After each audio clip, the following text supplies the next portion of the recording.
नमस्कार शेतकरी मित्रांनो, मी अनुप फाळके अनुभव शेतकरी मित्रांचा या युट्यूब चॅनलवर आपलं स्वागत करतो आहे. आणि नवीन असाल चॅनलवर तर लवकर सबस्क्राईब करा. व्हिडिओला शेअर करायला विसरत जाऊ नका, जेणेकरून इतर शेतकरी मित्रांना सुद्धा आपले माहिती मिळत राहील.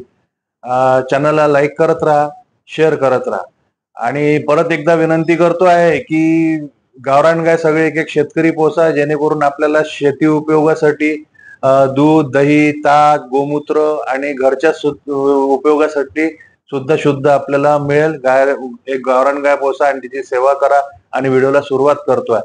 तर शेतकरी मित्रांनो, जसं थ्रिप्स, मावा, तुडतुडा, पांढरी माशी, हे जे आपल्या कुठल्याही पिकावर येते, तर आपण त्याची फवारणीसाठी जसं रासायनिक आपण कीटकनाशक आणतो, तर यासाठी आपल्याला जवळपास ₹1000, ₹1200, ₹1500 असा एकरी खर्च येतो, किंवा कधी कधी तर ₹2000 सुद्धा आपल्याला एकरी खर्च येतो. तर आज आपण बघूया की अगदी फुकटात, मी बोलतोय की अगदी फुकटात कसं कंट्रोल करायचं पांढरी माशी, मावा, तुडतुडे, थ्रिप्स, याचा अगदी आपण फुकटात कंट्रोल करू शकतो नैसर्गिकरित्या विषमुक्त शेती करून. तर आज आपण बघूया. तर त्यासाठी म्हणूनच परत सांगितलंय की गावरानी गाय पोसा. तर आपल्याला काय करायचे की गावरानी गाईचं आपल्याला गोमूत्र घ्यायचं आहे.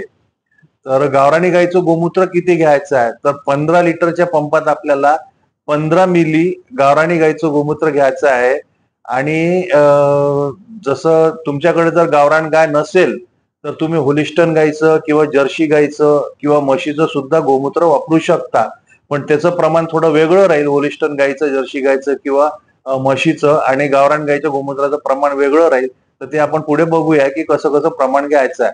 तर गावरान गाईचं जर तुमच्याकडे गोमूत्र आहे, तर 15 लिटर पंपात आपल्याला 75 मिली गोमूत्र घ्यायचं आहे. म्हणजे 1 लिटर पाण्यात आपल्याला 5 मिली गावरान गाईचं गोमूत्र घ्यायचं आहे. आणि त्याच्यासोबत आपल्याला 15 लिटर पंपात 75 मिलीच ताक घ्यायचं आहे. म्हणजे जसं 1 लिटर मध्ये आपण 5 मिली गाईचं गोमूत्र घेतलेलं आहे गावरान गाईचं, तसंच 5 मिली ताक घ्यायचं आहे. तर हे प्रमाण झालं आपलं की 1 लिटर पाण्यात 5 मिली ताक आणि 5 मिली गोमूत्र, आणि 15 लिटर मध्ये 75 मिली ताक आणि 75 मिली गोमूत्र. आता यासाठी मी तुम्हाला लिटरचं आणि 15 लिटरचा सांगून राहिलो आहे. कोणाकोणाचे पंप 20 लिटरचे असतात, त्या हिशोबाने तुम्ही वापरू शकता. तर त्याच्यानंतर आपण बघूया की गावरान गाईचं आता आपण गोमूत्राचं बघितलं. त्यानंतर आपण बघूया की होलिस्टन आणि जर्सी गाईचं जर गोमूत्र असलं आपल्याकडे, तर आपण ते किती वापरलं पाहिजे. तर जर्सी गाईचं आणि होलिस्टन गाईचं जर गोमूत्र आपल्याकडे असेल, तर आपण 7 ते 8 मिली प्रति लिटर पाण्यात वापरायला पाहिजे. परत सांगतोय की 7 ते 8 मिली प्रति लिटर पाण्यात आपण जर्सी गाईचं किंवा होलिस्टन गाईचं गोमूत्र वापरायला पाहिजे. पण ताकाचं प्रमाण जे आहे हे आपल्याला 5च मिली ठेवायचं आहे. हे ताकाचं प्रमाण आपल्याला वाढवायचं नाहीये. त्याच्यानंतर जर आपल्याकडे जर म्हशीचं जर गोमूत्र असेल, तर म्हशीचं गोमूत्र जर असेल, तर तुम्हाला प्रति लिटर पाण्यात 10 मिली गोमूत्र वापरायचं आहे. तर परत सांगतो की म्हशी जर असेल तर 1 लिटरमध्ये 10 मिली आपल्याला गोमूत्र म्हशीचं वापरायचं आहे. पण ताकाचं प्रमाण आपल्याला सारखंच ठेवायचं आहे. 5 मिली किंवा 6 मिली होऊ शकते इकडे तिकडे, त्याचं काही नुकसान होणार नाही. ताकाचं जसं 5 किंवा 6 मिली जरी झालं तरी चालेल, हरकत नाहीये. आणि महत्वाचा मुद्दा आहे की जसं एक लक्षात ठेवा की गावरान गाईचं गोमूत्र असलेलं अति उत्कृष्ट. गावरान गाईच्या गोमूत्रात जी क्वालिटी तुम्हाला मिळेल, जे रिझल्ट तुम्हाला मिळेल, त्याच्यापेक्षा कमी रिझल्ट तुम्हाला होलिस्टन गाईच्या किंवा जर्सी गाईच्या गोमूत्रात किंवा म्हशीच्या गोमूत्रात मिळेल.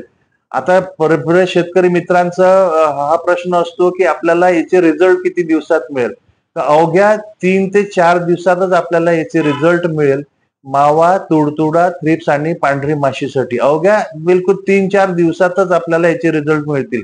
पण याचे 3-4 दिवसात आपल्याला रिझल्ट घ्यायसाठी काय करायचं आहे, तर जसं आपण रासायनिक कीटकनाशक वापरतो, तर रासायनिक कीटकनाशकाचा आपण एकदम दाट फवारणी करत नाही. कारण त्याच्यात केमिकल असतात, त्याच्यामुळे ते लवकर अटॅक करून कीटकांना मारतात. म्हणून आपल्याला काय करायचं आहे की जसं आपण हे जे घेऊन राहिलो आहे विषमुक्त गोमूत्र आणि ताकाचं जी फवारणी घेऊन राहिलेलो आहे आपण, हे आपल्याला थोडी दाट फवारणी करायची आहे. दाट म्हणजे कशी, काय एकदम दाट नाही करायची आहे की झाडावरून एकदम पाणी खाली पडून राहिलाय, असं नाही घ्यायचं आपल्याला. जसं आपण रासायनिक कीटकनाशक आपण घेतो, जसे एकरी 8 पंप जर आपण घेत आहे तर आपल्याला याचे एकरी 10 पंप करायचे आहे. म्हणजे जवळपास 2-2.5 पंप आपल्याला थोडे जास्त मारून थोडी दाट फवारणी घ्यायची आहे. आणि विशेष म्हणजे ही तुम्ही कुठल्याही पिकावर वापरू शकता. असं कुठलंच बंधन नाही की तुम्ही फळबागावर वापरा किंवा बागायतीवर वापरा, कपाशीवर वापरा, कुठल्याही तुम्ही पिकावर तुम्ही याचं वापरू शकता. काजू पासून तुम्ही आंब्याच्या झाडांपर्यंत सगळ्या सगळ्या पिकावर, ऊसावर वगैरे सगळ्या पिकांवर तुम्ही वापरू शकता. याचा कुठलंच तुम्हाला नुकसान होणार नाही, होईल तर फायदाच.